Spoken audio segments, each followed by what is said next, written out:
Centralni Beogradski trg, Trg Republike, odavno zaslužuje da bude rekonstruisan, da bude uređeno onako kako izgledaju centralni trgovi u svim evropskim predstavnicima.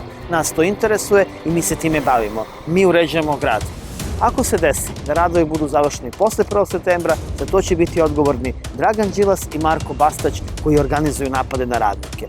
Ometaju radove, napadaju radnike, pokušavaju da na taj način pokažu da kroz svoju destruktivnost da vode nekakvu politiku. Pozivamo sve građane Beograda da ne nasedaju na provokacije. Mi želimo svi da grad bude uređeniji. Ovaj Trg Republike biće ponos svim Beograđanima i onima koji glasaju za našu stranku i onima koji ne glasaju za našu stranku, jer svi radovi koji se dešavaju danas u gradu, sve ovo što mi radimo je merilo njihove nesposobnosti. Jer sve ovo su oni mogli da urade, a nisu uradili.